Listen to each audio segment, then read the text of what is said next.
Hello everyone, কেমন আছো তোমরা সবাই? আমি তো খুব ভালো আছি। চলে এলাম একটা নতুন ব্লগ নিয়ে।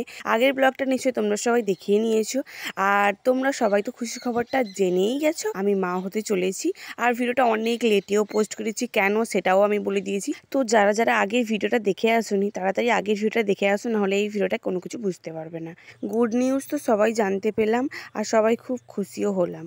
কিন্তু এবার যুদ্ধ তো আমার শুরু হলো। এবার ইনজেকশন আর রক্ত দিতে দিতে আমি নিজেই পাগল হয়ে গেলাম। প্রথম থেকে এই যে ইনজেকশন দেওয়া শুরু হয়ে গেছে, আর ব্লাড টেস্টও শুরু হয়ে গেছে। তারপর 3 মাস যখন হয়, 3 মাসের সময় আমাকে আলট্রাসোনোগ্রাফি করতে দেওয়া হয়, ইউএসজি। তো ওইটাই করতে গেছিলাম। এই যে দেখো, প্রথম দেখা আমার বেবির সঙ্গে, প্রথম দেখা, এই যে প্রথম ছবি নিয়েছিলাম। তারপর তো দিদিভাইয়ের বিয়ে ছিল, তখন তো তোমাদের জানাইনি। বললাম তো কেন জানাইনি, ভিডিওতে বললাম। সেই সময় কিন্তু আমি প্রেগনেন্ট ছিলাম। সেই যে ভিডিওগুলো পোস্ট করেছিলাম, তখন কিন্তু আমি প্রেগনেন্ট ছিলাম, তখন তো জানাইনি। তো 5 মাস যখন হয়, তখন আমার বাড়ি থেকে প্রথম আমাকে সাথ দেওয়া হয়। দেখো, 5 মাসে চলে এলাম। যেহেতু আমি ভিডিওগুলো ছাড়িনি তখন, না হলে তখন ডেলি ভিডিও আমি ছাড়তে পারতাম, কি করছি না করছি সবকিছু তোমাদের সঙ্গে শেয়ার করতে পারতাম। যেহেতু তখন আমি তোমাদের সঙ্গে সবকিছু তাড়াতাড়ি শেয়ার করতে চাইনি, আর আমি চেয়েছিলাম সবকিছু পরে, যাতে সবকিছু ভালোভাবে হয়ে যাওয়ার পর সবার সঙ্গে শেয়ার করতে। তো এতগুলো ভিডিও কি করে গুছিয়ে রাখবো, ওই জন্য 1 মাস 2 মাস 3 মাস 4 মাস 5 মাস সবগুলো একসঙ্গে শ্যুট করে রেখেছিলাম। ভেবেছিলাম একটা ভালো করে ব্লগ করে রাখবো, আর তখন তোমাদের সঙ্গে শেয়ার করব। এই দেখো, এইখানে বাড়িতে দাদু দিদা, আর যেহেতু আমার শ্বশুরমশাই বাড়িতে থাকে না, বাইরে কাজে থাকে, আর আমার শাশুড়ি তো নেই, আমার নিজের শাশুড়ি মা নেই, কাকি শাশুড়ি আছে। এই দেখো, দাদু এখন আশীর্বাদ করে দিচ্ছে। দিদা তো প্রথমেই আমাকে আশীর্বাদ করে দিয়ে গেল, থালাটা বসিয়ে দিয়ে গেল, বলে গুরুজনকে প্রথমে থালাটা বসাতে হয়। দেখো, শাশুড়ি মা নেই, যেইটুকু বাড়িতে করা যায় সেইটুকু দিদা করেছে, কাকিমারা সবাই করেছে। আর ওই দিন আমি সোস্তান হয়ে এসেছিলাম ঠাকুরের কাছ থেকে। আমাদের নিয়ম ছিল, যেদিন প্রথম 5 মাস হয়, তো ওই দিন ঠাকুরের কাছে গিয়ে সোস্তান হয়ে আসতে হয়। বাট ঠাকুরের কাছে যে সোস্তান হতে গেছিলাম, আমি তো ভিডিও করিনি, আমার তো একদম মনেই ছিল না। কিন্তু যেই যেই ক্লিপগুলো ছিল, ওইগুলো তোমাদের সঙ্গে শেয়ার করছি। এই দেখো, হয়তো ভিডিও করলাম, সঙ্গে সঙ্গে এডিট করলাম, ছেড়ে দিলাম, কিন্তু এতগুলো ভিডিও মোবাইলতে রাখবো কি করে?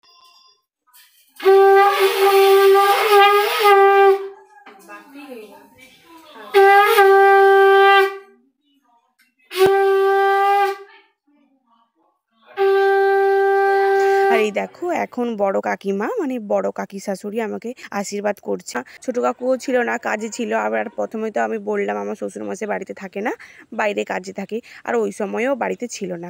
তাই যারা যারা গুরুজন ছিল সবাই আমাকে আশীর্বাদ করলো, আর সবাই বলল মেয়ে হোক ছেলে হোক যাই হোক, সুস্থভাবে হোক, সব কিছু ভালোভাবে হয়ে যাক।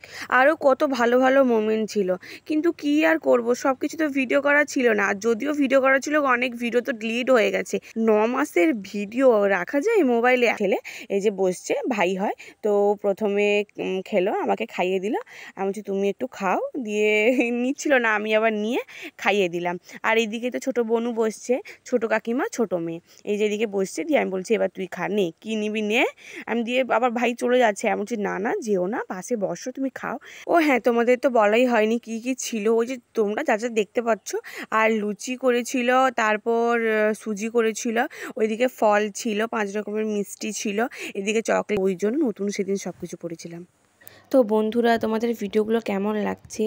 আর যেহেতু আমি ভিডিওগুলো লেটে দিয়েছি, তোমরা কি, তোমাদের মত কি, আমি কি এটা ঠিক করেছি, না যখনকার ভিডিও তখনই ছাড়া উচিত ছিল আমার? অবশ্যই কিন্তু তোমরা বলবে। আর কিছুদিন পর আমার বাবার বাড়ি থেকে আমাকে খাওয়াতে এসেছিলো।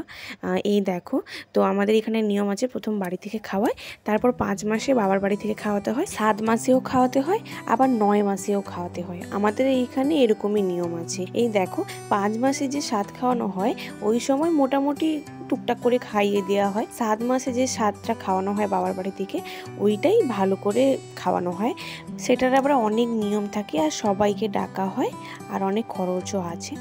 তো এখন তো 5 মাসে খাওয়ানো হচ্ছে বাবার বাড়ি থেকে। এই যে মা খাইয়ে দিল, তারপর দিদা এখন খাইয়ে দিত, আর এইদিকে কাকিমার মেয়ে বসছে। এই ভিডিওটাতে পুরো 7 মাস পর্যন্ত আমি কি করেছি, মানে যেগুলো মেন ব্যাপারগুলো, তো ওইগুলোই আমি ভিডিও করে রেখেছিলাম, ওইগুলো তোমাদের সঙ্গে শেয়ার করব। আর এই যে দেখো, ওই দিন বেরিয়ে পড়েছিলাম হাসপাতালে যাব, আর হাসপাতালে পৌঁছেও গেছি। দেখো, এখানে চেক আপ হবে, তো ওইখানে আমি একটা ছোট্ট ভিডিও করে নিয়েছিলাম। আর এইখানে সব কিছু জমা দিতে হয়, এখানে ডাক্তার দেখে। এটা ছিল হাসপাতালে আমাদের রেগুলার চেক আপ করে রাখতে হয়। আর যারা প্রাইভেটে দেখায়, আমি তো প্রাইভেটে দেখাতাম, কিন্তু হাসপাতালেও আমাদের রেগুলার চেক আপ করতে যেতে হতো। তখন এই যে নড়াচড়া করতো, আর আমি একবার ভিডিও করে রেখেছিলাম। এই যে দেখো নড়াচড়া করছে। 5 মাস থেকে হালকা হালকা নড়াচড়া বুঝতে পারতাম, 6 মাসে এসে তো ভালো করে বুঝতে পারতাম। আর এই যে দেখো আমি এখন রেডি হয়ে গেছি। তোমরা নিশ্চয়ই ভাববে আমি আবার কোথায় যাব। আমি যাব দিদিভাইয়ের বাড়ি। তো দিদিভাইয়ের বাড়ি যাচ্ছি, কারণ দিদিভাইয়ের বাড়ি থেকে আলট্রাসোনোগ্রাফি করতে যাব। দ্বিতীয়বারের যে আলট্রাসোনোগ্রাফিটা হবে 6 মাসে, তো ওই আলট্রাসোনোগ্রাফিটাই করতে যাব। এটা দিদিভাইয়ের বাড়িতে তখন ভিডিওগুলো করেছিলাম। দিদিভাইয়ের বাড়িতে যে গেছিলাম সেই ভিডিওগুলো যখন ছেড়েছিলাম তখন তো আমি প্রেগনেন্ট ছিলাম, তখন তো বলিনি, তখন আমার 6 মাস চলছিল। যখন ইউএসজি করতে দিল, বাড়ি থেকে বললো সোজা দিদিভাইয়ের বাড়িতে চলে যাও, ওইখান থেকে দিদিভাই, আমি আর আমার বর 3 জন মিলে একসঙ্গে যাব। এই যে দেখো ওইখানে গিয়ে এই ফটোটা তুলেছিলাম, আমার বর সেদিকে তাকিয়েছে, বলছে না আমি ফটো তুলবো না। তো এটা ছিল দিদিভাইয়ের বাড়িতে। তখন দেখো আমার পা ফোলা হালকা হালকা শুরু হয়ে গেছে। ওই যে তখন থেকে আমার পা ফোলা শুরু হয়েছিল, পুরো শেষ মাস পর্যন্ত আমার পা ফোলা ছিল। আর এই সময় সত্যি বলতে আমার বর আমাকে অনেকটাই হেল্প করেছে। আমি ঝুঁকে কাজ করতে পারতাম না, আমার অনেক প্রবলেম হচ্ছিল। তো এই জন্য দেখো ঘর ঝাড় দিচ্ছে এখন। আর আমি না লুকিয়ে লুকিয়ে ভিডিওটাও করে নিয়েছি। আবার খালি গায়ে আছে, যদি আমি ছাড়ি ভিডিওটা তাহলে তো হয়েই যাবে। ভিডিওটা করেছি, ও জানেই না, তো ঝাড় দিয়ে দিচ্ছিল ঘরটা। তার মধ্যে 7 মাসে যাই আমি আবার চেক আপ করতে। তখন আমার 7 মাস ঢুকে গেছিলো। এরপর বাবার বাড়ি থেকে আমাকে খাওয়াতে আসবে। এই ভিডিওতে তোমরা 7 মাসের কোনো ভিডিও দেখতে পারবে না, যে আমাকে যে 7 খাইয়েছিল বা অন্য কোনো ভিডিও। তো এই ভিডিওতে এই 7 মাস পর্যন্তই দেখতে পাবে, কিন্তু এই 7-এর ভিডিওগুলো এর পরের ব্লগে আসবে, তোমরা দেখতে থাকো। দেখো এখানে আমার এখন চেক আপ করছিল, তখন একটা ছোট্ট ক্লিপ ছিল। আর এই যে দেখো কতটা পরিমাণে আমার পাটা ফুলে গেছিলো, এর জন্য আমার হাঁটতেও অনেকটা কষ্ট হতো, কিন্তু কি আর করা যাবে। কিন্তু এটা পরে তো ঠিক হয়ে গেছে।